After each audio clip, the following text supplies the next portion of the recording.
Hey everyone, we're going live for a new episode of the Electrek podcast. I am Fred Lambert, your host, and as usual, I'm joined by Seth Wintraub. Doing good today, Seth? Yep. All right, a ton of news to discuss, and we're gonna start with the obvious one, with the North American charging standard being as close as it get to cigar, like the nice victory. Like it's maybe not 100%, but the domino effect is in place. And now it's just to see where it all falls, but it looks like it's going to fall in favor of Tesla's NACS standard. So what was the big thing that changed? Well, I mean, credit to Ford. we focus on, I'm going to focus on GM obviously today, but Ford got things started. But as we reported 2 weeks ago, when Ford got on board, we felt like Tesla needed just one more big automaker to get on board in order for things to really get going. Because you can, like CCS can still survive and even thrive with everything other than Tesla and Ford. And to be fair, Tesla had a good argument before Ford even, because they had more EVs out there than anybody else. Yeah, and over half the market. Over half the market. So the NACS was already the dominant standard as soon as it became an open standard and not just Tesla's actual plug. But now Ford got on board, so that's starting to look good. And just less than 2 weeks later, the big announcement is that GM. So exact same thing as with Ford. It was with the little. Sorry, I'm just gonna start this right here. The CEO jumped on Twitter Spaces and had a very awkward conversation with Elon. Was it awkward? No, it wasn't awkward. I mean, it was awkward just knowing the backstory and how, Elon's made fun of her and I mean the whole you did it, Mary Barra, and Elon that whole thing. Elon fighting back against that, which I mean, to be fair, I think that was Elon. I don't know if it's it's not really CEO like to fight back about these things, but person to person, I think it's fair. Like if I was in Elon's shoes, I don't know if I would have let that one slide, to be honest. That's true. Although he could have probably been a little bit more diplomatic about it. Oh well, you can say that about most of his comments, right? But to his credit, he was very matter of fact and mature on the call. It wasn't uncomfortable that he said anything or did anything. It was just uncomfortable that he had, the past had been But I thought it was a good call because it was actually really matter of fact. They didn't drag it too long. It was GM is getting on board with the NACS, and the announcement was essentially it was copy pasted from the Ford announcement, which is new EVs from GM starting in 2025 will get the NACS plug as standard. And then the next year in 2024, Tesla will make CCS to NACS adapter available for GM owners, just like they will do for Ford, in order for the existing ones to take advantage of Tesla supercharger network. So that's the goal of Ford. That GM basically said the same thing as Ford. Is Tesla's design is more efficient, its charging network is more reliable. So it's the better approach. But what gets a little bit more interesting now with the GM announcement is that in the call, both Mary Barra and Elon both basically declared NACS now as the unified charging standard for North America.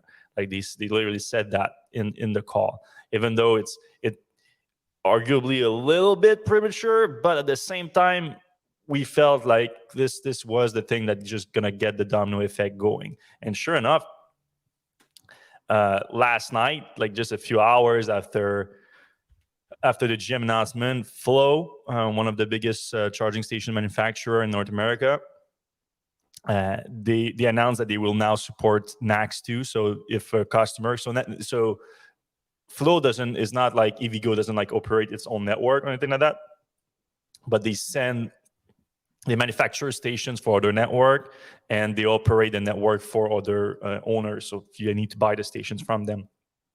So now they will offer to those customers, if you want to deploy a charging network, well, you can deploy it with NACS, which if you are, someone who buys station from Flow, you should take them up on that offer, because that's probably the better approach. And then ABB also announced the same thing. Just this image is pretty good one like this. Like if you don't see why we're really hyped up about this, like this image should tell you. So yeah, and that's real size, right? That's not. Yeah, those are real size difference. So ABB, Flow, FreeWire, all announced. EVgo was already on board. They were including both NACS and they were doing it before it was NACS. It was still not open in Tesla's connector. It was through a partnership with Tesla. So this is really good momentum. And now I would assume that we're going to see more automakers that sells electric vehicles for the North American market announcing soon similar deals. We're seeing more charging station operator right now because it's a bit more urgent for them, since like they want, like, their business is providing charge for EVs in North America. And now if the three biggest EV automakers in North America are producing their vehicles or announcing that they will produce their vehicle with NACS, they kind of have to support that. Otherwise, they will cut themselves out of the majority of the market. Yeah, and it's not too far off. I mean, 2025 is coming fast. A year and a half, yeah. And they're gonna all, like, everybody's gonna have, or Ford and GM are all gonna have adapters. So if you have a NACS plug, then you're gonna be able to use it on other vehicles, even vehicles that are already on the roads. One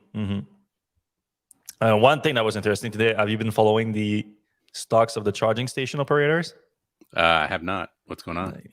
Double digit down today. EVgo, which EVgo is weird one, because EVgo already was planning like 600 station with NACS. Wallbox, which has yet to announce jumping on board NACS, but like, I don't even know why they're going down like that, because like, I mean, it does devalue their existing station and their existing production a little bit for sure, but for the most part, it's just it's a good thing that the market is going to be unified now, because it was clear that Tesla was not going to give up its plug now. It was maybe going with the adapter strategy.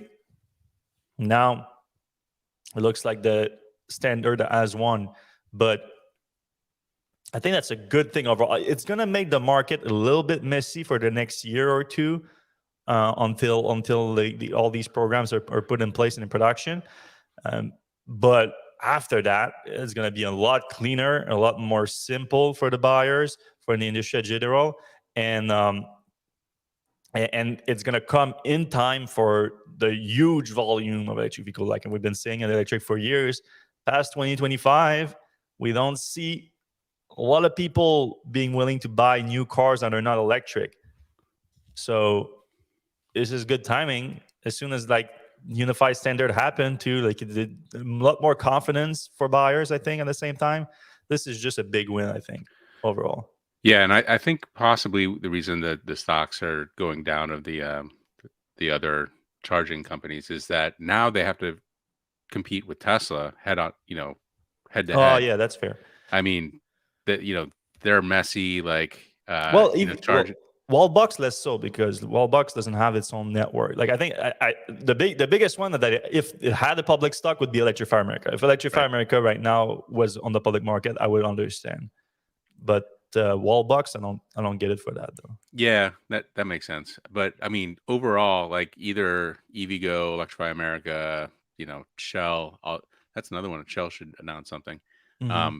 They're gonna have to compete with Tesla head to head. Like they're gonna, if they're the cost, the quality of their network, and frankly, that means they have to do either a lot of catching up, or they're going to have to like fine tune their operations in a big way. So, I kind of understand some skepticism in the market for those companies, because it's going to be rough. Yeah, that's a good point. Also, probably like retrofitting costs are taking into account too. That's going to be a big investment for those companies, because there's a lot of stations like Electrify America stations, ChargePoint, EVgo, that are like right next to a Tesla supercharger right now. Right. So those you're gonna have to update those to NACS. Like otherwise, it's just you're gonna go to NACS versus the CCS. Right. But anyway, the only thing that happened so far that shows to us that it's not like a complete victory yet, but at the same time, we're talking about the government here, and the government is always a little bit behind everyone. Is the White House just issue a comment that throws some cold water, just a little bit raining on Tesla's parade a little bit today, where White House official Robin Patterson said, earlier this year, we developed a minimum standard to ensure publicly funded EV charging is accessible, reliable, and affordable for all drivers. We required interoperability. Is that how you interoperability? Yeah, to promote competition. Those standards give flexibility for adding both CCS and NACS as long as drivers can count on minimum of CCS. So you see, like that just sounds like a dumb comment to me, because like, well, okay, what about a minimum of NACS instead? Like, well, what a CCS station needs to also include NACS. What about that? Because I understand if there was like a concern that you don't want to leave behind CCS EV owners, especially existing one that made an early investment into EV adoption. Like, we love those, but they're not really being left behind, because their experience will never be worse than it is right now. Especially with adapters. Like, we know that Tesla is preparing an adapter for CCS to NACS. So those people are going to have access to that. So they're going to have access to the Tesla supercharger network. You're going to have access to other networks that are now adapting NACS. So I don't see why a station that only has NACS should be penalized. Really doesn't make sense to me. Yeah, and I wonder if there's an easy way to get around it. If they have, like, just have an adapter at the end, or one connector. There's dual connectors now, so one station has a dual connector. But yeah, you're right about the government being slow, and I'm sure Charin has a bunch of lobbyists like yelling at. Yeah, I was thinking that too. Yeah, because Charin hasn't responded just yet, but we kind of made fun of their response last week, and I did an article on it. Did pretty good too. Kind of made fun of that. But yeah, for the most part, so the idea behind this comment is that this is the requirement to get access to the federal funding, to the $7.5 billion of federal funds that are part of the infrastructure bill. And that allocation is for EV charging infrastructure. But the previous requirement was simply that you can charge a car, but you can charge more than an electric car from more than one automakers at a charging station. So Tesla's solution to that was the CCS adapter, Magic Dock, which would comply with that, I would assume. But now that other automakers are also adopting NACS, that also takes care of that without having to deploy the Magic Dock. Now looks like they might force Tesla to do like a few stations with Magic Docks per new station, but I don't think that's changed a big deal, because anyway, the new money is for new charging stations, so there was going to be a solution for a new charging station either way. So this is how it's going to happen for now, unless the government just catches up to the reality that the NACS is just way better. It would be typical of a government to not back down and say, hey, we agreed to CCS, and everybody's got to have CCS, even though nobody's going to be using it. Yeah, I mean, I don't. Would the 7.5 billion make the difference? I think Tesla would literally say, "Screw you!" Like, we make that in a quarter now, so let's just move on. Oh, there would be some complaining on Twitter, I'm sure. Yeah. Anyway, big round of applause for NACS, which we're gonna declare it right now. They won. It's a new standard in North America. Congrats. And keep in mind, this is the hardware, right? So it's still using the CCS protocol to communicate with most vehicles. There's still got to figure out how to do bidirectional charging over Tesla's thing. Otherwise, CCS is still going to be around for Ford and their other vehicles that want to go backwards. The Hyundai Ioniq, EGMP cars have those bidirectional things. So not all questions are answered yet, but for sure NACS is the future. But you know what I think will happen? I think NACS and like Charin will merge with NACS, will adopt NACS as the connector, and the CCS will be the protocol behind the connector. Because Charin, like, they are barking right now, but they have no bite. Is all their members are switching over, and Charin is an association that represent their members, and now Tesla is a member too. Ford is a member. GM is a member. Like, I guess the only like problem with Charnin is like it's a global organization, and this is really going to be for North America. But at the same time, they could like split up with North America and Europe, because interoperability between North America and Europe is not a major necessity for electric vehicle, because right. We've had different plugs for a long. I mean, they don't even have the same plugs in England and France. So yeah. We were talking about like, well, why like this makes a lot of sense, but why did it happen now? Like, why didn't this happen like 5-10 years ago? And one of the hypotheses we came up with is that Tesla behind the scenes has been a member of Charin for a long time.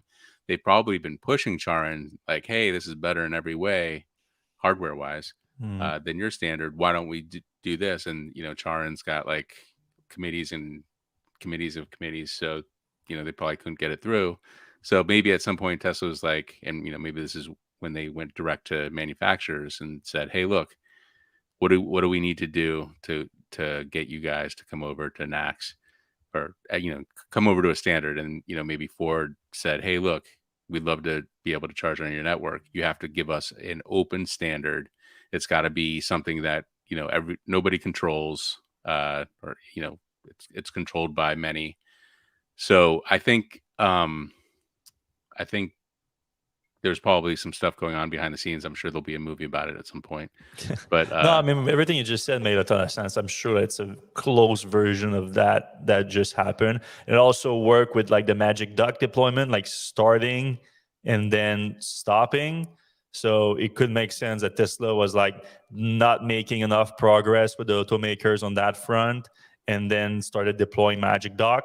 And then the other automakers were like starting to like do were progress with Ford, progress with GM, or I would assume that GM just bended right after Ford got on board, like it's a domino effect. But then Tesla was like, all right, like, that's why they stopped, like they deployed like 7 or 10 magic dock station and then stopped out of nowhere. So even though they deployed like literally hundreds of station stints, so it makes sense that that's what happens. What happened? And one more thing, we got to give props to Aptera, because they were the first. They were the ones who came out and said, "We got to do this Tesla connector. Like, we're willing to do it." And I feel like at that point, Tesla was like, "All right, we're going to do CCS or whatever." And when Aptera came out, I don't know what Tesla was thinking behind the scenes. Probably not that, but the poll, not the poll, the what do you call it? When you gather signatures. Oh yeah, the yeah, I know what you're talking about. We're blinking on the very common word. The petition. Well, the petition was somewhat significant. Like 40,000 people, I think, signed that thing. Right. 40,000 people signing a petition for a charging standard for electric vehicle. That's a lot. Like, right. So yeah, I think Aptera deserves some credit in there. I don't think that like them saying that they want to adopt Tesla standard has a big impact, because first of all, they are not even in production and they're still far from production, and even when they go to production, they won't be a big part of the market. But I think the petition and the fact that they highlighted quite strongly the benefits of NACS versus CCS, I think that helped a lot. So yeah, this is definitely some credit to Aptera. All right, this is something that happened right after the last podcast. Actually, we didn't have time to talk about it, but this came as a surprise that still hard to fully explain, to be honest. But Tesla announced that now all Model 3 vehicles have access to the full federal tax credit of $7,500. Previously, it was only half of that, mainly for the base Model 3 and the long-range Model 3. And the reason for that is that we believe the batteries were coming from China, explaining the limitation on the eligibility for full access to the tax credit. Now, the specs of either car did not change, which would point toward the battery still being the same. We would think, like, a speculation at this point. But now Tesla announced they do have access to the full tax credit. And same goes for... where was I going with that? Oh yeah, okay, yeah. Sorry.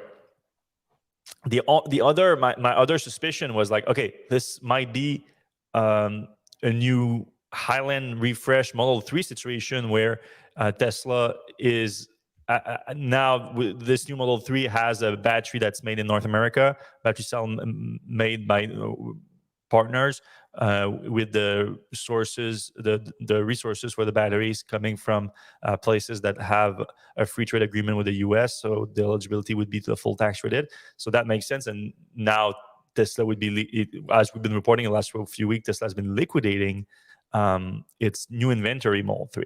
So that would, but if that's the case, then it's only the new orders on the Model 3 that would be full tax credit, and the new inventory will not. But that's not the case. They're both full tax credit. So even that doesn't explain it. So no one has a full answer. And if you guys are listening right now, I have some theories. Would love to hear them, because it's kind of a mystery at this point. How does that happen? But after Tesla announced it late last Friday, earlier this week, the IRS website was updated or confirmed it. So it's not like a mistake on Tesla's part, anything like that. It's official, just not sure how.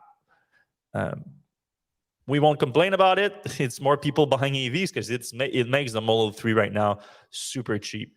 So if you're on the market for a car right now, you have an interesting decision to make with the Model 3, because it's one of the cheapest vehicle to buy. Pretty good vehicle, very good vehicle. But you also have in mind that the new refresh version of it is likely coming very soon, like maybe as soon as next month, I think. But just how big of an upgrade that's going to be, a lot of people believe that it might be also a downgrade to some degree, just making it, or maybe mostly under the hood things. It's stripping some features like Tesla has been known to do at times. We don't know. But I would also keep in mind that most likely there's going to be like hardware 4 on it. There's going to be some things that are going to improve also. So it's a decision you have to make. Are you happy with this car at this new lowest price ever, especially with the federal tax credit? Because you can stack up that in California, the 2000 incentive to New York as incentives. You have like a dozen states that have incentives that you can stack up on top of it. And the car in some places can come down to $30,000 before gas savings. With gas savings, this is like a $25,000 car in most places in the U.S. right now. Yeah, if it wasn't for the Bolt and the Leaf, it would probably be one of the cheapest non-compliance EVs out there. Yeah, And it's a great car too. It's not like anywhere near a compliance vehicle. Absolutely not. And do you think you were talking about like how Tesla did this? Do you think there's some sort of like final assembly going on in the US of Tesla China batteries? Because it doesn't make sense because the chemist or the materials also have to come from North America, which I don't. Well, countries that have free trade agreements, so that's right. a little bit wider than North America. But the battery cells must be made here or North America. I mean, so that might be a solution. But I feel like we would have heard about that because it's so many cells, so many batteries. Mm-hmm. It's a lot. So it's a bit of a mystery still. Maybe there's some agreements with the government that they achieve that let them do that just because it will accelerate EV adoption. Like Model 3s are selling like fire right now. Like it's a fire sale basically on the Model 3. Yeah, and to Tesla's credit, they kept the price down. Like they didn't hop it up Yeah. when the rebate happened. No, on the contrary, right now the new inventory. So there's still a discrepancy between new inventory and new orders. So that I think has to do with the new refresh version coming, obviously.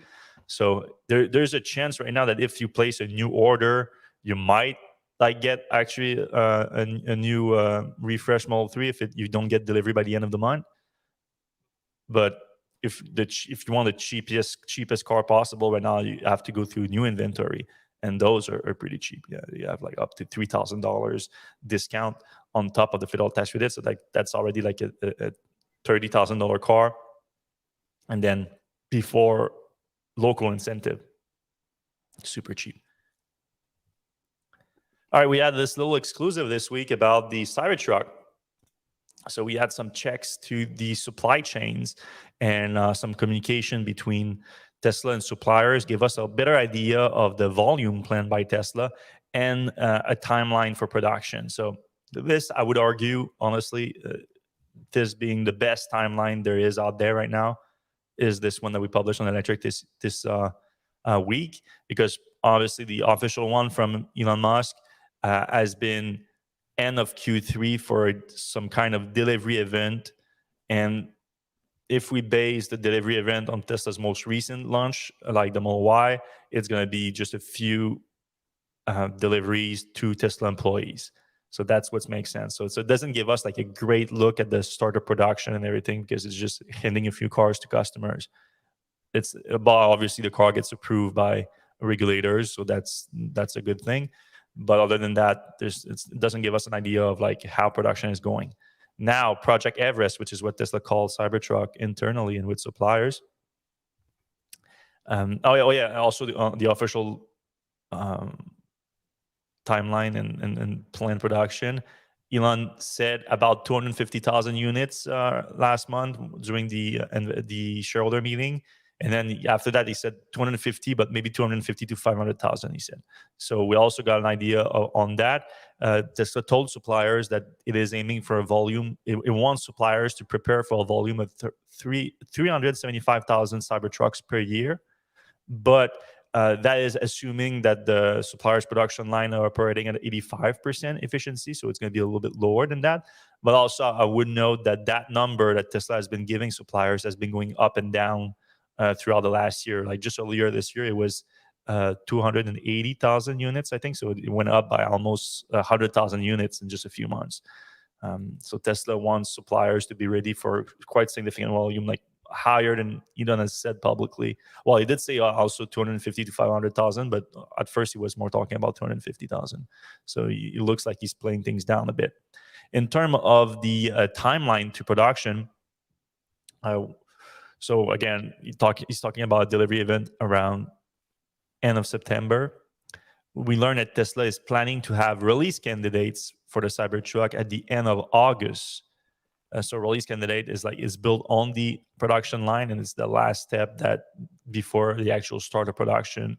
And those release candidate are then the last step to be vehicle tested for a start of production. And that start of production is planned for early October. So actually after Tesla's supposedly planned delivery event, but that would make sense if the Tesla just delivers a handful of cars to customers, to employees, I mean, or sometimes not even employees, but like people that are somewhat internal to Tesla, like board members and whatnot. I don't know if Tesla still does this thing where, you remember Elon said that he has a policy that the first person to give him a check for a new car at Tesla gets the first car. You remember when Elon said that? He did say that, but I feel like board members have always gotten the first car. But that was because they're the first one to say it. Because Elon makes a presentation to the board. He's like, "Oh, we're planning to do the next truck is going to be called a Cybertruck," and then they all reach out for their checkbook and like the first one to give him a check is we get the first truck. I remember he said that about the Model S, and I think it was Steve Jurvetson that got it. Right. Yeah. Who was a board member at the time. He's no longer a board member?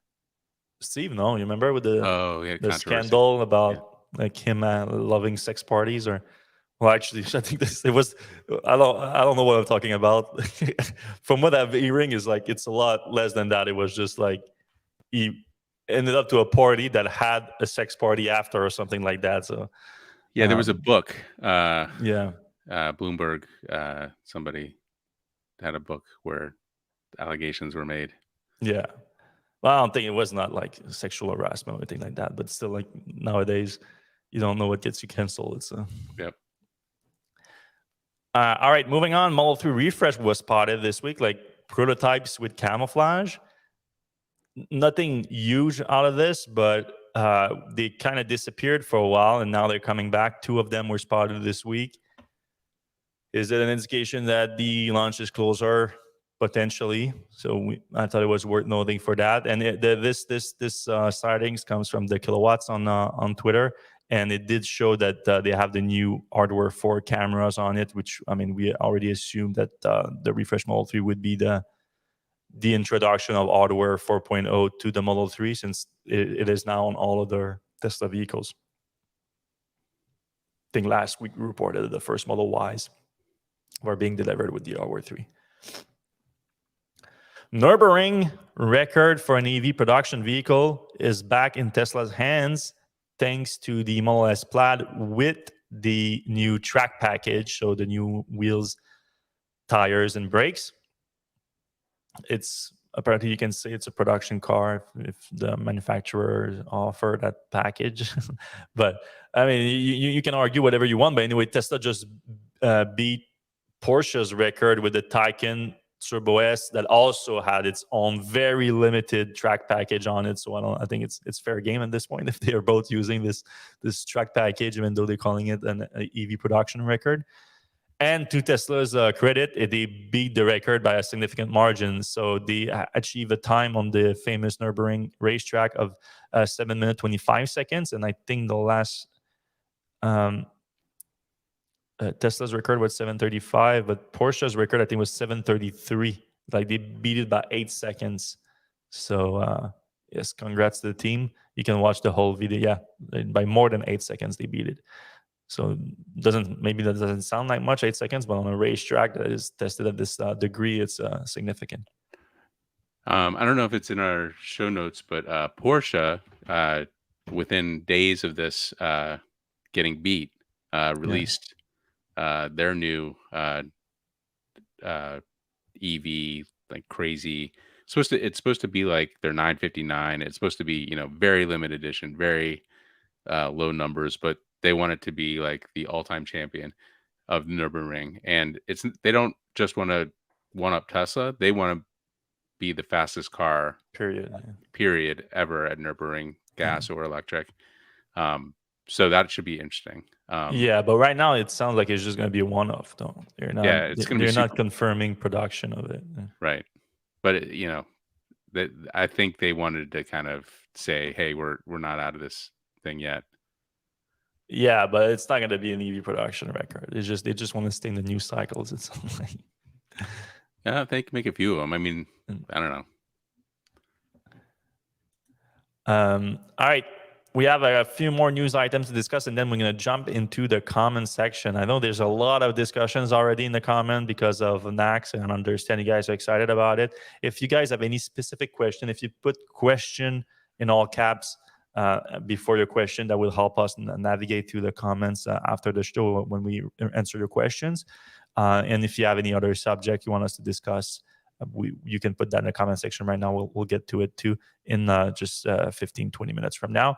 If you do enjoy the Electrek podcast, I would appreciate if you give us a like right now. Like, it takes a second to do. You click the like button, you click the subscribe, the notification button. All those things will keep you updated with everything we post on Electrek. If you're listening to this podcast on the Apple Podcast app, Spotify, wherever you listen to your podcast, if you can give us a 5-star rating, only if you enjoy the show, obviously. That also is free to do, takes a second, and it helps our show way more than you think. And we appreciate every single one of you that does it. And we read every single of the reviews too. So thank you for that. Let's get right back in. Panasonic announced the 15th battery cell production line to be deployed at Tesla Gigafactory Nevada. So this is not a big deal, but it's a 10% increase in production capacity for the 2170 battery cells that Panasonic produced for Tesla there. Not huge, but I thought it was still interesting because it shows that Panasonic is still growing and quite on board with Tesla Gigafactory Nevada, despite sort of a weird situation of Tesla sort of taking over the factory. It's supposed to be a partnership between Tesla and Panasonic, but where Panasonic produces the cells there and Tesla produces the packs and other things, drivetrains and whatnot. But since the announcement earlier this year that Tesla is actually going to produce its own 4680 cells there, and the Tesla Semi, it looks like it's going to be more of a Tesla factory rather than Panasonic factory. But Panasonic is still growing there too, so good news for that. And Tesla always been quite clear to its battery manufacturing partners that they're going to buy all the battery cell they can get. I think they're staying true to that. All right, Seth, you're just coming back from a nice little trip to where was that? It was in Milan, Italy. In Italy, right? To check out the EX30 from Volvo. And this is an interesting vehicle, right? Oh, for sure. So I thought it was kind of a drive event. I've been a big fan of the EX90, and I was like, oh yeah, this is gonna be great. I'm going to Milan. We're gonna go to the Dolomites. We're gonna race around in this little micro EV. And it turns out I didn't look at any of the itinerary stuff, and that doesn't sound like you at all, Seth. Well, they had me at Milan. Anyway, I got there and I kind of had a M. Night Shyamalan moment, and I was like, wait, there's no drive here. It's just like the launch event. But it turned out to be a really interesting launch event because the specs, which we had a little bit ahead of time on a press release, kind of blew us away. The price of this thing in the U.S. is going to be $35,000 starting, but that's with a solid size battery, 69 kilowatt hours, 64 usable, which will net it with rear wheel drive about 275 miles. So this is kind of a Bolt. It's somewhere between the Bolt and the Bolt EV and the EUV size. So the battery also Bolt sized and gets Bolt kind of range. No surprises there.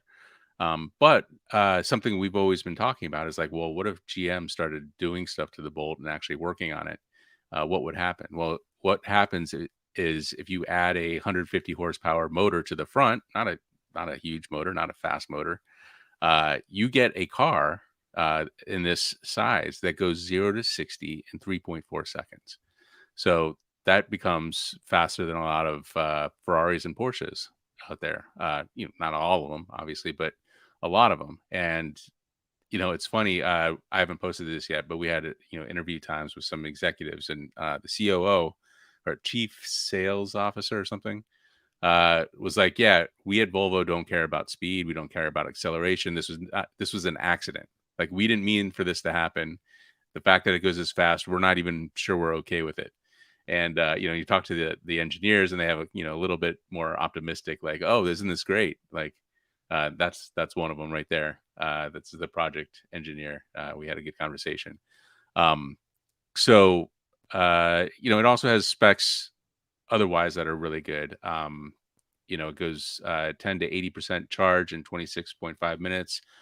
Tops out at 153 kilowatts for charging. So unlike the Bolt, it charges as fast as you could probably expect with a battery size that small. And possibly most importantly, it really looks good. Like I think if you're a Volvo fan, this is a very modern take on the Volvo. The interior is very Spartan. I would definitely say there's like some Tesla nods. They have the one single screen in the middle, nothing in front, no heads up display, which I think a lot of people would probably appreciate. Just a quick note. Mm-hmm. Tesla poached Volvo's head of interior, and then Volvo poached him back from Tesla after he went back to Volvo in the last few years. So that makes sense if you see some a lot of cross pollination there. Yeah. But I think it's definitely its own thing. There's not like it's not like a Chinese copy that you would kind of be like, whoa, they stole everything. This is their own take on minimalism. They also spent a lot of time talking about how the materials they use are all mostly recycled, and the carbon footprint of this car is the lowest they've ever had, and they can't speak for other companies, but it might be the lowest ever. There's a lot of thoughtful stuff. We're looking on the video now of the center console where it's got a slide out cup holder. It's got a slide out phone thing, a lot of chargers, a lot of space, just really thoughtfully designed. They moved the speakers out of the doors, and they have like a sound bar in the front. So you get the same kind of really good sound, but with less complexity. And that's the overriding theme here is like they really spent a lot of time on making this a simple vehicle. But in terms of like kind of bad news is this thing is a Chinese car. There's no part of this car that's made anywhere but China. And so that for people in the U.S., that means it's going to be hard to get the federal tax credit back. You can get it through a lease, but that's sometimes complicated, and the lease takers will sometimes absorb some of that cost. We're also looking at they had a what's called a cross country version, which kind of looks like a Subaru a little bit. The tires are a little bit bigger and rougher, and it's got plastic in the front and back, and a really cool roof rack with an extra tire. I don't think it's going to be super off road. This is a $35,000 car, but it looks cool. It'll probably do well on dirt, and it'll be fine. But yeah, back to the China thing. Conversations with the chief sales officer, he mentioned something about how they make a lot of vehicles in South Carolina. They haven't decided if they're going to try to bring this thing over to South Carolina. My recommendation would be think about it a little bit, but they said for every vehicle they export, they can import one and not have to pay the 27% import tariff. So they're thinking that they can probably not have to pay the import on some of those. So it's an interesting situation. If they build one in the US that they export. Yeah. He was saying something about, and I have to obviously do some more research on this, but if they export one from South Carolina, that gives them license to bring one in from China. I don't Does it allow like export from Carolina to like Canada, or does it? Yeah. And I think they do plenty of that in Mexico and the Caribbean and probably Europe as well. So that might be a vector for that, for getting that price down to $35,000, because we did the math while we were there, and at 27% tax is about $10,000. So they have to be able to produce one of these for $25,000, make a profit on it, and then pay another $10,000 of the $35,000 you purchase it with to the government, instead of getting a lot about the Chinese manufacturing market. Well, that's what I was saying. I was like, that's impressive. If China can build a car for $25,000, with this kind of speed and this kind of quality of materials and looks, like we're the American manufacturers are in for a rude awakening. Yeah. And this is Geely. Geely's factory. I think some Zeekr. It's based on a Zeekr car that already exists. So all of the R&D's already been done on the drivetrain. So all that stuff is tested. It's been people are driving the drivetrain around already. So it's just interesting that they can sell a car for that much. And then obviously the all-wheel drive version with the extra motor in the front gives it that extra speed. It's what the Bolt EV should have been too. Like we've been asking the Bolt EV and the UV to have a dual motor powertrain option for a long time. Would that be? So it is nice that it's coming right when the Bolt EV is going away, because I think it's going to fit that market pretty well. Albeit being more expensive now that the Bolt EV got a big price cut this year. Or was it when did they get the huge price cut? The 25,000. I think it was last year. Last year. But at the same time, this is another thing now that's a great transition into this that you posted this morning about Mary Barra in a new interview hinting at a new Chevy Bolt EV built on the Ultium platform, right? Yeah, so that's, I think, kind of a huge news. She was definitely being coy. If you listen to the audio of the podcast, she was like, I think the key quote is, Bolt is something that has built up a lot of loyalty and equity. So I can't say more because I don't discuss future product programs. But it was primary move from a second generation to third generation. But that's an important vehicle in our portfolio. And then was there ever a second generation Bolt? Well, so they called the Bolt's battery pack the second generation. The first generation was like the Spark EV and all, those compliance cars. So the Bolt is actually the second generation, and then third generation is the Ultium. Okay. I thought you meant like specifically with the Bolt. Like I thought you meant like when they had like that 10% battery upgrade or something. That was the lowest effort upgrade I've ever seen in my life. Because basically LG, they had an LG battery guy at the event, and I was like, so, did GM give you a spec? And they were like, no, we upgraded our batteries. And GM was like, okay, we have to upgrade our cars now. Like, it was just like a model upgrade. And, there was a GM design change too at one point to but even that, if you call that a new generation, it's quite a stretch. Yeah. Like a very mild design change. Right. But, I mentioned in that article, like, hey, what if you just put another motor in that Bolt and sold it for more? Or, you spent some time and upgraded the charging speed. Would have been nice. Yes, sir. All right, Ford announced this week that with the increase in production in the F-150 Lightning XLT version, there's no need for a reservation process anymore. You can place an order today, and you should get your car in by September, which is fairly quick for a pickup truck. Like, pickup trucks are hard to get, a little bit less so with the inflation lately, but in the last year or two, a 6-month waiting period was not uncommon at all. So this is a quick, like 3 months, 3-4 months turnaround, and it could be quicker too. And it's good. It means what needed to happen is happening. So Ford is increasing production capacity, and it sounds like they have worked through the most of their backlog. So they had a decent backlog of reservation for this, and now they've worked through that. I would assume that the price increases resulted in them working a little bit faster through that backlog, just because I heard a lot of people just canceled after that. But a lot of people like just stopped buying new vehicles, period, with the inflation. But that affected all vehicles, including the Lightning. But the XLT now starts, I think, $65,000 before tax credit. Yeah, it's not cheap. Yeah, $65,000 for the XLT, but that's, you can have a tax credit up to $80,000 for electric pickup trucks. So you come down into the $50,000 range before any option. So in terms of a pickup truck, it's not necessarily a bad deal.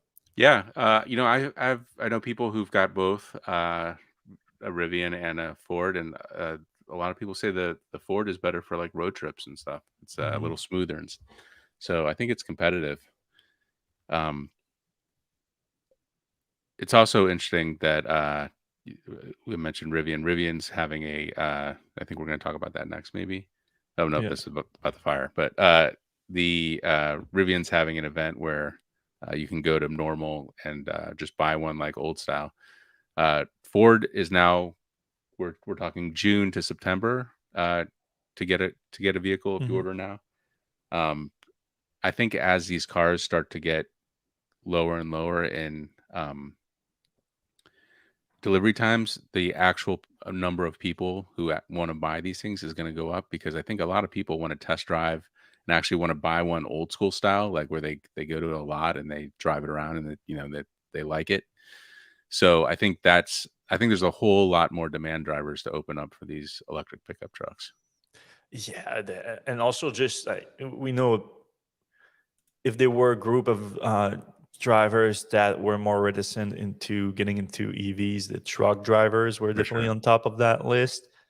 And there's nothing better than for adoption than getting your hands on the product. So yeah, Tesla also helped a lot. Like, Tesla's momentum came with higher production because more deliveries, more new cars in the neighborhood. Neighbors sees the car, start talking about it. Like, this sounds obvious, but it works. It works like that. So I think you're going to see a lot of that with the pickup trucks. Like, when the new dad on the street got the F-150 Lightning, and like, oh, let me go talk to Johnny about the Lightning. Like, that's the biggest marketing you can ever get.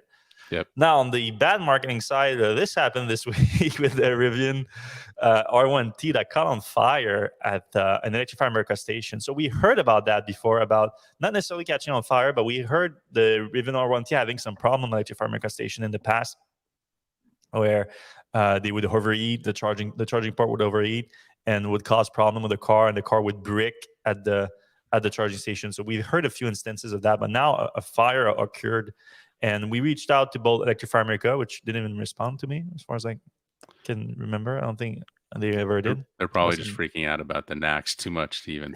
They're busy with that. Yeah. But Rivian did respond, but not with nothing significant other than they are investigating the situation. As you can see for the image, I'm not any kind of like fire forensic person, but you don't need to be to see that the fire clearly started at the charge port or the charge connector.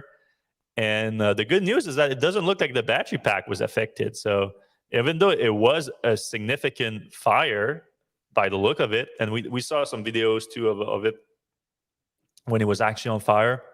If you refresh the post, I updated. Oh, you did put it in there? Yeah. Thank you. You got it. No, you have to refresh. Oh, no, you just put it in there. Sorry. Okay. Good call. Yeah, as you can see here, it's open flames. I mean, it's kind of crazy if you look at it. It's like it looks like a top fuel dragster. Like, yeah.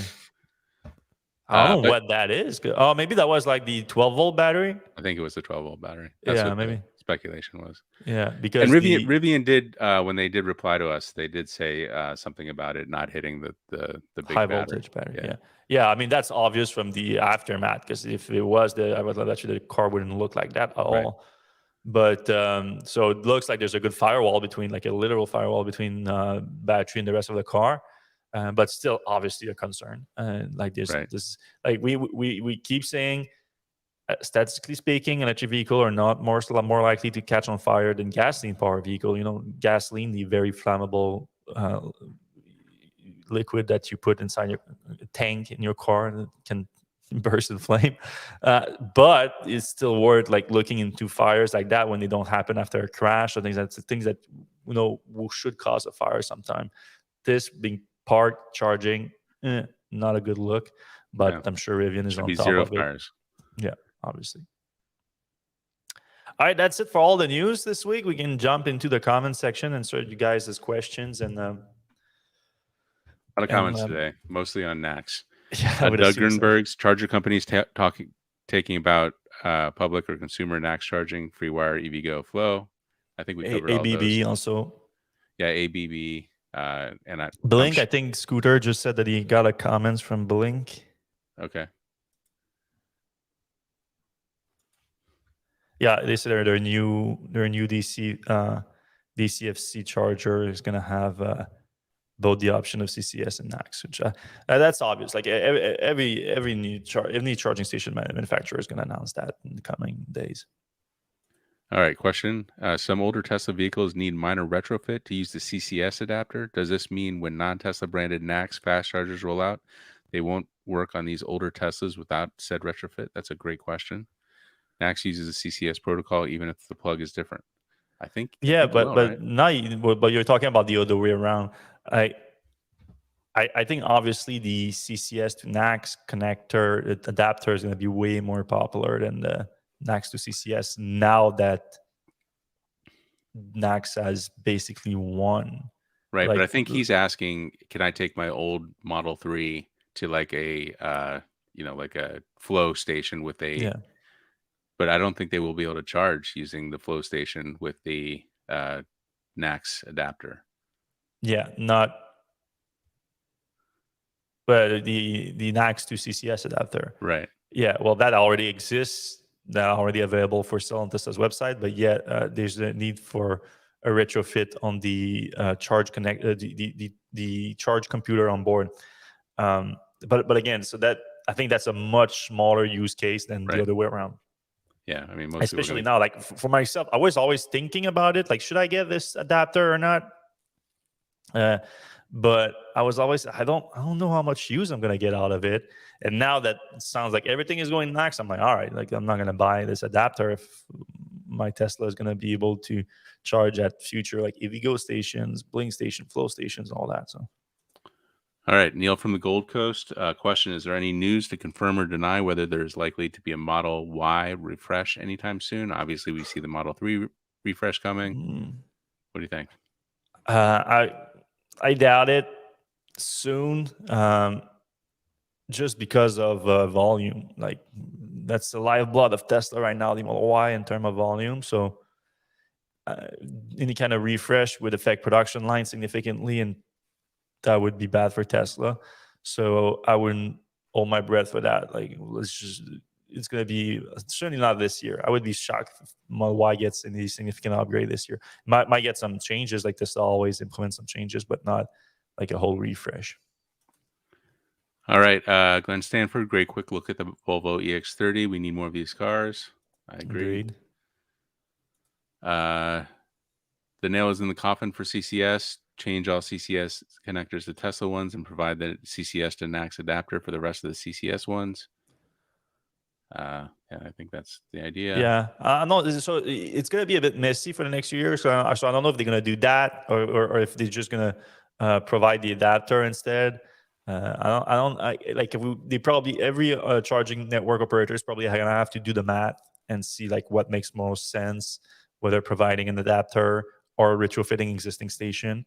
But it's worth the mess in the next year or two for the reward after 2 years of having a nice unified North American charging scene for the EV community. And keep in mind, there's going to be adapters. Like everybody who wants to charge on NACS chargers is going to be able to do that. Yeah. And that's kind of this question here. Mark Webb says, regarding NACS, do you think it'll cause an Osborne effect? Which is, if a new thing is coming, then nobody buys the old thing. Mm-hmm. No, I would be reluctant to buy a CCS1 car knowing it's obsolete in 1 year.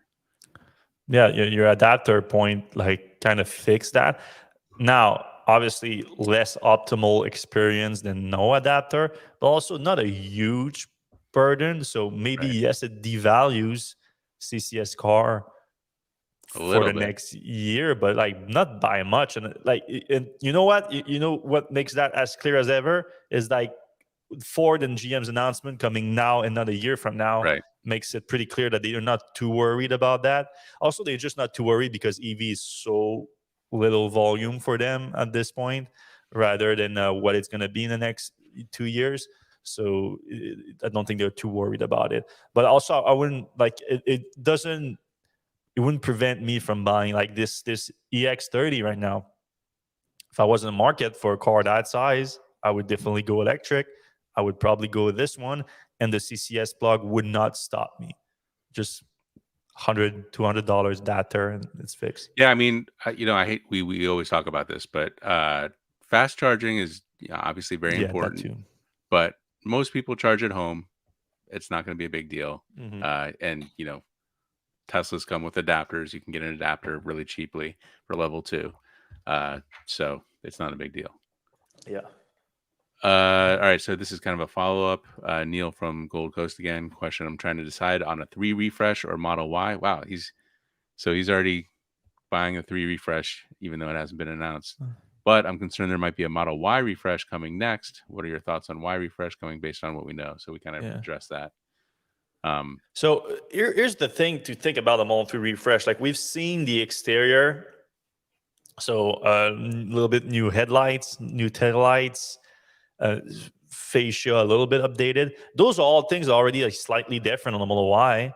So I don't see that being a big deal. I think the bigger updates to the Model 3 with the refresh is under the hood, and it's structural. And it's the bigger casting and all that. Those things are already in the new Model Ys. So yeah, that's true. So I wouldn't expect something significant. If anything, like, okay, maybe the new steering wheel with all the stock and with the 4-star buttons are going to come for the Model Y, like they're coming for the Model 3 refresh. Is that a plus? So there's a lot of things right now that I don't feel bad about recommending people buying a cheaper Model 3 right now pre-refresh because of that, because I know it's not the biggest updates ever. Yeah. All right. Sierramont says all those dual plug CHAdeMO CCS charge point stations, just replace the CHAdeMO with NACS. Yeah. The 12 Leaf owners that actually tried a road trip can deal. That sounds great unless you're a Leaf owner, obviously. But the problem is that those are only 50 kilowatts. So yeah, that too. It's not great. Yeah. Sly is here. What is going to be the big fight between charging network is going to be the price, because currently Tesla is expensive. I didn't know that Tesla was any more or less than EA. And yeah, I mean, the problem is, but he's right though, that there's going to be competition there, and I think a lot of it's going to come down to, because there's just subscription services, and then there's car companies getting involved with the charging station to have like preferential pricing for their EV owners at some kind of incentive. So there's a lot of that happening.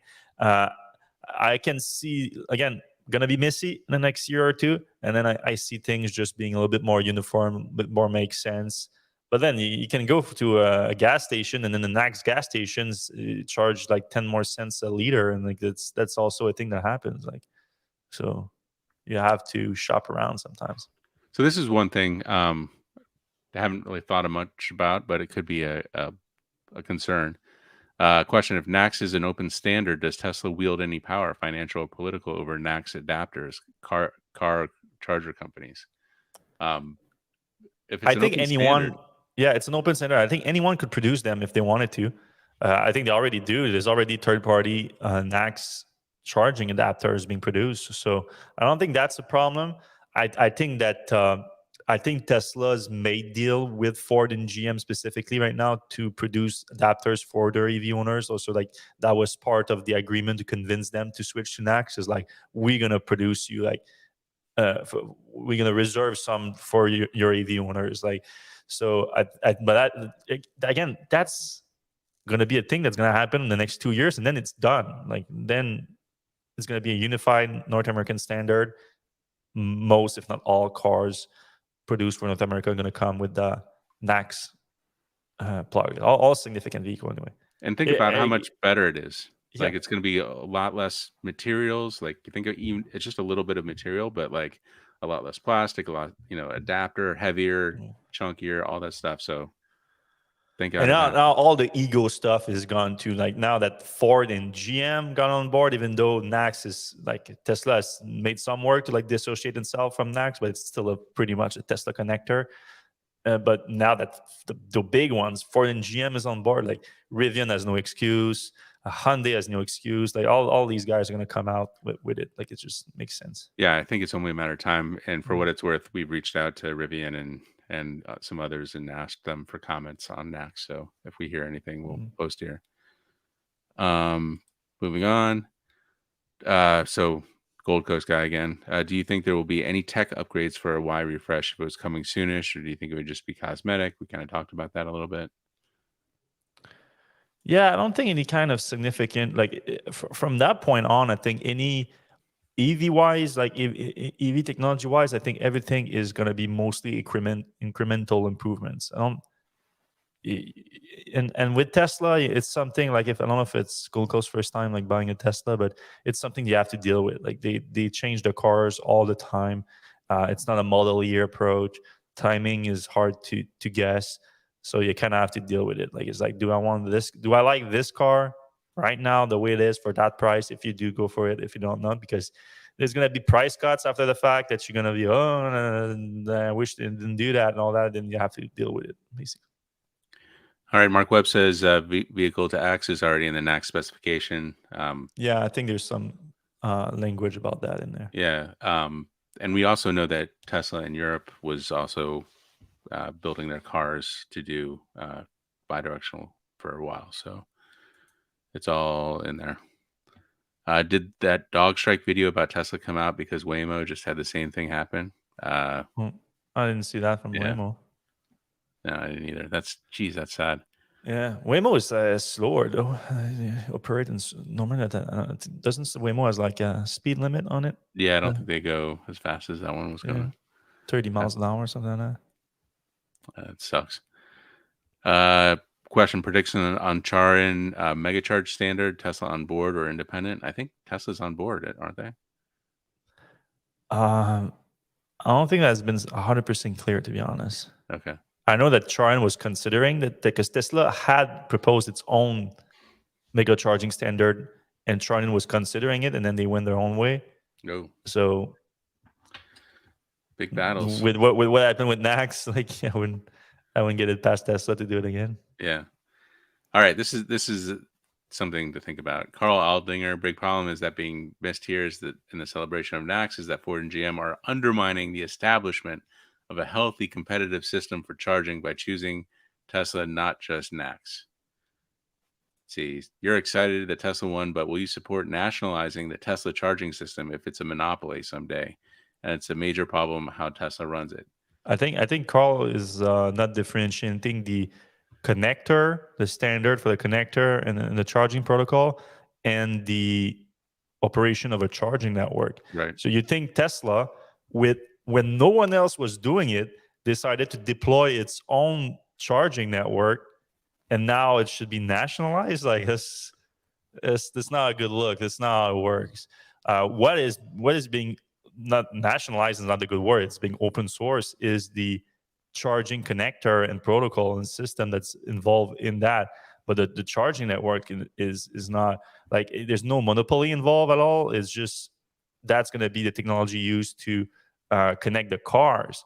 But the what you don't want to have a monopoly on is the charging network. So that's where we need competition.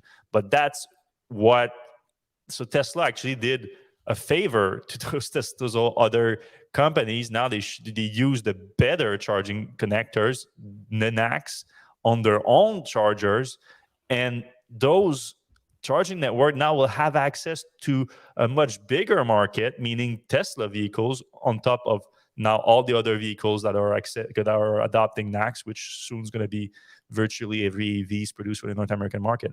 So no, this is not the right way to look at this. All right, Greg Pullen says, question, do you think Tesla will pull the Magic Dock deployment if they haven't already? Well, that we just discussed that. Like it looked like that's what happened. Now with the new comment with the White House, it sounds like Tesla might have to keep it around a little bit, like maybe include like one Magic Dock per new charging station, just to comply with this requirement to get the federal funding. But it would just be for sure at this point, because again, long term, it looks like NACS is going to be the solution. All right, somebody else is up with my Twitter conspiracy theory. The Model 3 as a 25K car for the win. So mine wasn't really super serious, but yeah. It is right now. New inventory Model Y, Model 3, new inventory Model 3 right now. In plenty of markets in the US, it's a $25,000 car. Right, and if they can make it cheaper, get rid of those stocks and those super expensive stocks. Yeah, and make the frame one piece and all the other stuff. That's a $25,000 car. Watch out, Chevy Bolt. All right, Rich Tier. I don't think it'd be very long before the White House succumbs to reality. And well, you don't know politics. And drops the requirement for CCS to get EV charger funding. On the other hand, governments are the kings of sunk cost fallacy. Yeah. The scenario envisioned can't happen because NACS is a standard. The specs are out there and anybody can implement it. No monopoly required. Yeah. With NACS domino, does this mean the 400-volt battery architecture has now won out in North America? No, it supports 1,000 volt. NACS supports up to the 1,000 volt. So it all depends on the charging station, like where the bottleneck is going to be.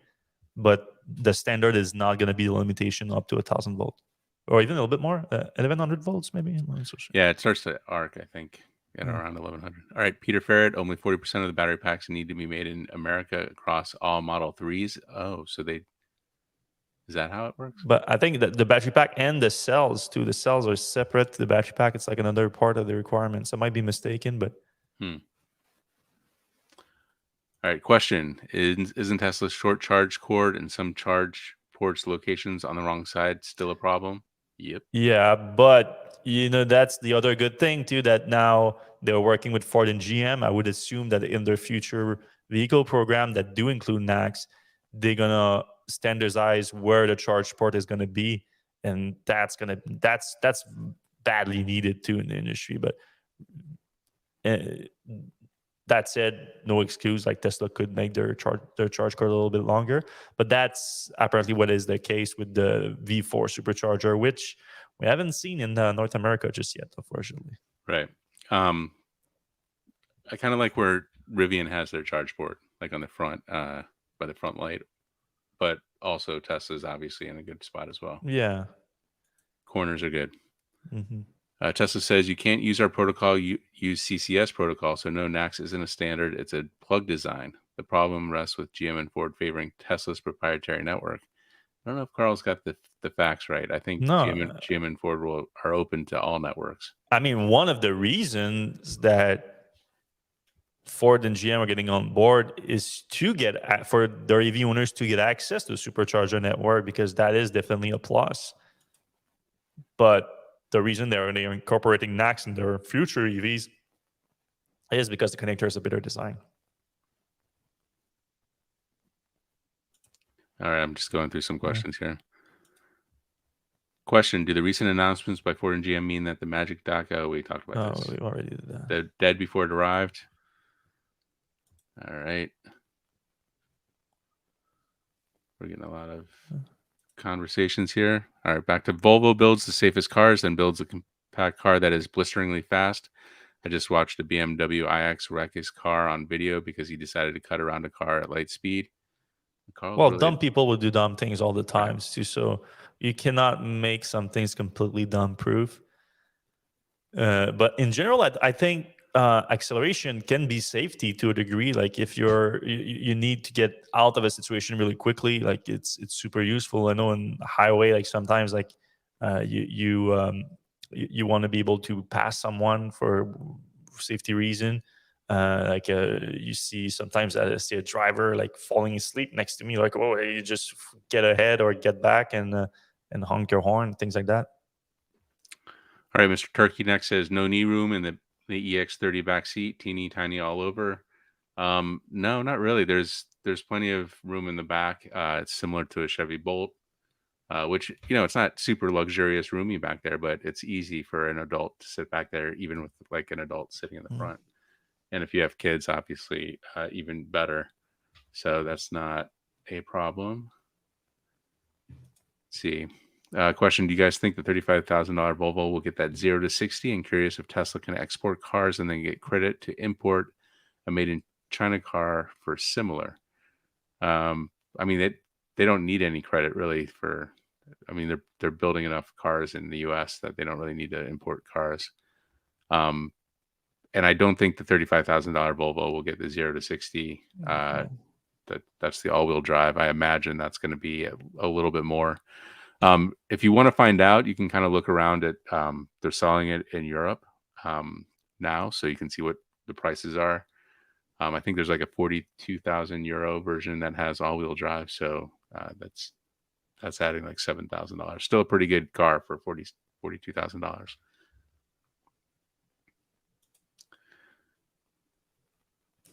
Section 4.5 of the NACS spec says it supports the ISO 1518 protocol. 118 protocol for charging, which is the same standard used by CCS, which I think is the plug and charge as well. Do you think one of the new Tesla models might be a midsize pickup? Don't think so, no. No. The two new models are the cheaper car and the robotaxi, so none of that sounds like a midsize pickup. But they might both be Model 3s. All right. Question: are you going to do an article on the bad FSD video you referenced? Would you do a video of your FSD driving with commentary? I would do the latter. I'm working on that latter. Actually, I'm waiting for a new device that I'm trying to put so I can record with my iPhone instead, but safely plugged into not plugged into, but attached to the glass roof. I had two of those before, but they both fell. Like every time they fall. As for the bad video that I referenced last episode, I did go back and I did reach out to the owner, and the owner is a bit reluctant to share it. And there was no. He said there was no damage on the car, which, like, watching the video, I'm like a little bit confused because he did hit the side pretty bad. So he's kind of very pro Tesla and not really wanting to get into the details. Like he says he doesn't want to make Tesla looks bad, which is not really what I'm trying to do. I'm just trying to, like, on the contrary, I'm saying that you're likely not responsible for this accident, but you know what it is sometimes. Won't get into too many details here, but I think speculation that the charge port of the Rivian is what burned first. So if the charge port is what burned, Electrify America might have some explaining to do. Do you think the refreshes will help demand for Model 3? Did SX refreshes increase demand? Well, the SX refreshes were just so badly handled that you don't. It's hard to understand what happened with them because Tesla like stopped selling them for so long. It took a while to bring them back to production because Tesla was focusing too much about, I mean, not necessarily too much, but they were focusing on Model Y at the time. So there was a big backlog, and then it started to fade away, and now they're having some issues selling them. So as for the Model 3, well, it depends. Depends on the price, really. 25,000. Yeah, if it does affect the price, maybe. Saudi keeps on cutting production, but only price is not going up. Do you think EVs are starting to make a dent in oil demand? Yeah, they are. Like, it's starting to be significant volume. It's not huge just yet, but yeah, it's starting to make an impact. If FSD only gets really good with hardware 4, is it possible Tesla would have to offer the upgrade to older models that were promised FSD, or did the fine print protect Tesla? Well, there's no fine print that's going to protect Tesla. Like there's too much material, too much content that showed what Tesla promised buyers versus what they deliver. So I wouldn't be too worried about that. So if what you're saying turns out to happen, so they cannot deliver on the promises with Hardware 3, they need Hardware 4, I just don't think that retrofit might not necessarily be the solution there. Because the retrofit is significant. All the cameras in the cars are being updated, a new radar now, at least not the Model Y. Apparently the Model Y is not getting a new radar just yet, Model S and XR. So I think the retrofit would be too big of a thing. So I think it's more going to be like this. Tesla investor, like, this should be your biggest concern. Like, what happens if Tesla cannot deliver on its promise with Hardware 3? It's going to be one of the biggest class action lawsuit ever.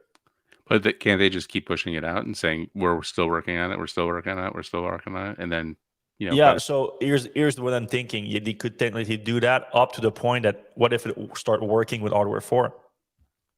Right.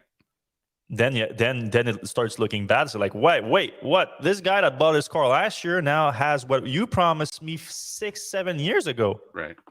Like, this is not a good look. Like, this is when there's already a class action going on regarding that. These things take years to evolve, but I would assume that once that happened, then everybody that has Hardware 3 and paid for FSD is going to jump on that. With good reason. The last couple questions we have is about, so I guess the guy who is worried about Tesla becoming or having to nationalize the charging network. I guess the idea is that Tesla's at such a big lead, and they have so much lower cost of building networks, and they have obviously a bigger market of people to use their networks, that it's they run Electrify America and EVgo and Shell and everybody else out of business, and they end up being the only network, and then they control the prices, and then that could become problematic. And then, I mean, technically yes, but like what Carl said here, he put in capital letters if, so it's a big if. Mm-hmm. But you're right. Tesla does have a giant lead with the supercharger network. But like, I think what Mark is saying too is like, this is due to incompetence from the other side of the of the thing. And I wouldn't necessarily say incompetence either. I would say more like out of necessity. Like, Tesla built a supercharger the way it did out of necessity. Like, it didn't exist before that, and they had to do it, and they had to do it in a way that serves their user base.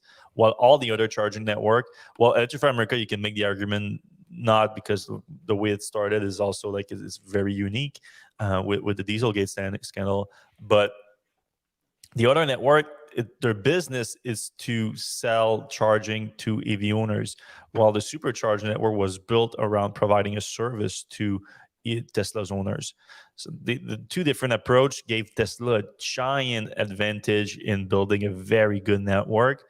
And then they just start putting a price on it instead. And now, yes, it could turn into giant business from Tesla. Like, I could see Tesla selling like billions and billions of dollars worth of charging a year in the very near future. Like, they already have like 12,000 superchargers in the US. Yeah. It's going to be probably like 20,000. And they're going to be able to make them cheap now because they're going to get subsidized by. You're going to get subsidized, and they are building more of them, and they have it. They have virtual network as well, so they can get cheap electricity. Like a lot of things they can put mega chargers there. They can put their solar there. They can combine them with controllable load benefits, cut down on peak charges.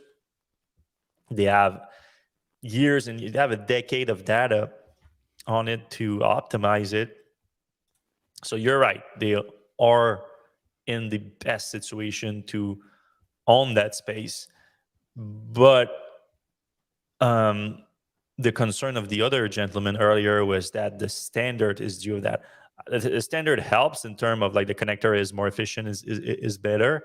But I don't think that making that the standard is the killer feature for the supercharger network. That's not it. So yeah, it's the standard shouldn't prevent like that from happening. It's just Tesla's supercharger network is better than everything else right now, period. And if it keeps growing and the others don't catch up, that's what's going to happen. But I think the others will have to catch up now.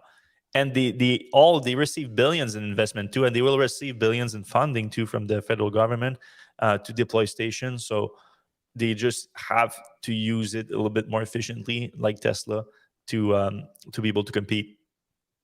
But I don't see a world where Tesla is the only charging network, DC fast charging network in North America. I think it will be the biggest. It will stay the biggest. Maybe even a majority of the market, but never a monopoly. Does that make sense? As long as there's some competition, it should keep everybody honest. And then the flip side of that is by allowing competitors to have access to a better charging net connector, as Mark Webb says, Tesla is actually giving their competitors an advantage that they didn't have before. So like GM cars will now be able to charge just about anywhere. I know when you were driving around in the U.S. South, Fred, if you were driving in a Mustang, and there's very few chargers, but there were plenty of. If you were driving a Tesla, you wouldn't have had any issues. Yeah, I did a road trip between North Carolina and Mississippi in a Mustang Mach-E. If I had a CCS to NACS adapter at that time or a NACS connector on my Mustang Mach-E, the experience of that road trip would have been significantly better than having to rely on Electrify America. And I mean, when I went to Birmingham, I had to drive like 30 minutes outside of town to get a CCS charge. Like, that's not great. Well, there were like 2-3 superchargers around around Birmingham. There's like one in a Bucky. That was the first time I went to a Bucky. Was actually outside of Birmingham with my Tesla. Bucky's, yeah. Oh, interesting. All right, that's pretty much it for the comments. Yes, appreciate everyone that's still listening right now. An hour 22 minutes into the show, you're a real one. We appreciate you. If you do can get a second to get a thumbs up and subscribe, we appreciate it even more. And let's celebrate this weekend the NACS victory. Everyone, have a few beers.